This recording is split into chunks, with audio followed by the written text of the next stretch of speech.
샬롬, 사랑하는 성도 여러분, 오늘도 주님과 동행하며 승리의 삶을 사시기를 주님의 이름으로 축복합니다. 오늘 우리가 함께 살펴볼 말씀은 신명기 1장 34절부터 46절까지의 말씀입니다. 함께 하나님 말씀 보도록 하겠습니다. 여호와께서 너희의 말소리를 들으시고 노하사 맹세하여 이르시되 이 악한 세대 사람들 중에는 내가 그들의 조상에게 주기로 맹세한 좋은 땅을 볼 자가 하나도 없으리라.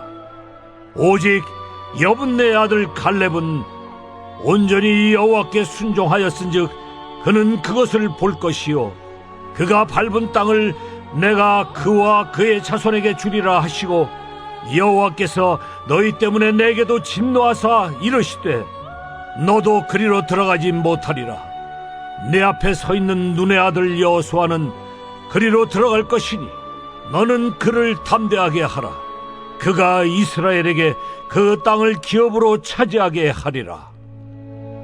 또 너희가 사로잡히리라 하던 너희의 아이들과 당시에 선악을 분별하지 못하던 너희의 자녀들도 그리로 들어갈 것이라. 내가 그 땅을 그들에게 주어 산업이 되게 하리라. 너희는 방향을 돌려 홍해 길을 따라 광야로 들어갈지니라 하시매 너희가 대답하여 내게 이르기를 우리가 여호와께 범죄하였사오니 우리 하나님께서 우리에게 명령하신 대로 우리가 올라가서 싸우리이다 하고 너희가 각각 무기를 가지고 경솔히 산지로 올라가려 할 때에 여호와께서 내게 이르시되 너는 그들에게 이르기를 너희는 올라가지 말라. 싸우지도 말라. 내가 너희 중에 있지 아니하니 너희가 대적에게 패할까 하노라 하시기로 내가 너희에게 말하였으나 너희가 듣지 아니하고 여호와의 명령을 거역하고 거리낌 없이 산지로 올라가매 그 산지에 거주하는 아모리 족속이 너희에게 마주 나와 벌떼같이 너희를 쫓아 세일산에서 쳐서 호르마까지 이른지라. 너희가 돌아와 여호와 앞에서 통곡하나 여호와께서 너희의 소리를 듣지 아니하시며 너희에게 귀를 기울이지 아니하셨으므로 너희가 가데스에 여러 날 동안 머물렀나니 곧 너희가 그곳에 머물던 날수대로니라. 오늘 본문을 보게 되면 불평과 원망으로 일관한 이스라엘 백성에게 돌아온 하나님의 뜻은 심판이었습니다. 지금까지 이스라엘을 인도한 모세 또한 약속의 땅 가나안에 들어가지 못한다고 하셨습니다. 심판에서 제외된 사람은 여호수아와 갈렙 그리고 백성의 자녀들 뿐이었습니다. 하나님께서는 여호수아와 갈렙에 대해 온전히 여호와께 순종하는 자라고 말씀하셨습니다. 그런데 이스라엘 백성은 또다시 불순종의 죄를 범하게 됩니다. 광야로 들어가라는 하나님의 명령을 무시하고 모세를 통한 경고에도 불구하고 가나안으로 진격한 것.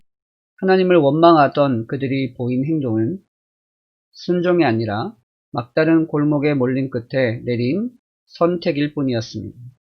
그들은 결국 하나님께서 함께 하시지 않은 전쟁에서 처참히 패하고 맙니다. 나는 삶 속에서 중요한 결정을 내려야 할 때 하나님께 묻고 그분의 뜻에 순종하고 있습니까? 나와 함께 하시는 하나님의 뜻을 마음에 새기고 하나님과 동행할 때 온전히 승리할 수 있음을 기억하시기 바랍니다. 오늘 말씀 묵상을 통해서 우리는 이러한 질문을 할 수 있습니다. 내 경험과 판단에 의지해 하나님의 뜻을 따르지 못하고 있는 부분은 무엇인가? 사랑하는 성도 여러분, 오늘 말씀을 보면 이스라엘 백성들은 하나님의 말씀에 온전히 순종하지 못하여서 결국 약속하신 가나안 땅에 들어가지 못하게 됩니다. 오직 여호수아와 갈렙 그리고 백성들의 자녀들만이 하나님이 약속하신 젖과 꿀이 흐르는 가나안 땅으로 들어갈 수 있게 됩니다. 저와 여러분도 마찬가지입니다. 우리도 하나님께 우리의 삶을 온전히 내어드리고 하나님의 뜻에 순종하게 될 때 하나님은 우리를 선한 길로 인도하시는 줄 믿습니다. 내 마음속에 여전히 내 생각과 내 계획을 내 마음속에 여전히 하나님의 뜻이 아닌 내 생각과 내 계획을 고집하고 있다면 우린 그 즉시 우리의 생각과 고집을 꺾어 주님께 순종하는 삶을 살아야 할 것입니다. 바라기는 저와 여러분 모두가 우리의 뜻과 계획이 아닌 하나님의 뜻과 계획에 순종할 수 있는 겸손한 자들이 되시기를 주님의 이름으로 축복합니다. 두 번째로 또한 우린 이런 질문을 할 수 있습니다. 요즘 고민하는 문제의 해결 방안이 하나님과 동행하는 길이 되기 위해서는 무엇을 결단해야 하는가? 성도 여러분, 많은 경우 우리는 인생의 중요한 결정을 내려야 하는 순간이 찾아오게 되면 하나님의 뜻과 계획이 아닌 여전히 내가 판단하고 나의 경험을 따라서 결정을 내릴 때가 많습니다. 하나님의 때를 기다리면 혹시나 기회를 놓치게 되거나 잘못된 것을 선택하게 될까 두려워서 내가 지금까지 경험한 인생의 경험을 바탕으로 또한 나의 지식과 나의 판단을 근거로 해서 많은 경우 결정을 내릴 때가 있습니다. 그런 결정을 내릴 때 우리는 인생에 때로는 어려움을 겪기도 하고 고난의 길을 걷게 됩니다. 사랑하는 성도 여러분, 주님의 말씀이 우리를 생명의 길로, 우리를 형통한 길로 이끈다라는 확신과 믿음이 없다면 우리는 하나님께 그러한 마음을 달라고 기도해야 할 것입니다. 하나님이 지금까지 우리를 선한 길로 인도하셨고 우리를 여기까지 이끄셨음을 우리는 기억하면서 하나님께서 우리를 온전한 삶으로 인도하심을 확신하며 믿음으로 나아가는 저와 여러분 되시기를 주님의 이름으로 축복합니다. 그래서 인생의 중요한 결정을 내려야 할 때 하나님께 먼저 묻고 하나님의 뜻을 찾고 구하는 지혜로운 성도님들 다 되시기를 주님의 이름으로 축복합니다. 오늘 묵상할 말씀을 바탕으로 이 시간 함께 기도하기 원합니다. 함께 기도하겠습니다. 사랑의 주님, 오늘 말씀에서 이스라엘 백성들이 하나님의 말씀에 순종하지 않고 불순종하는 모습이 나의 모습은 아닌지 되돌아봅니다. 내 경험과 판단을 의지하여 하나님의 명령에 불순종하는 어리석음을 범하지 말게 하소서. 나의 삶 속에서 중요한 결정을 내려야 하는 순간에 내 뜻과 계획이 아닌 하나님께서 원하시는 대로 결정하여 주님과 동행하는 지혜를 허락하소서. 오늘도 주님께 묻고 순종하는 하루 되기 원합니다.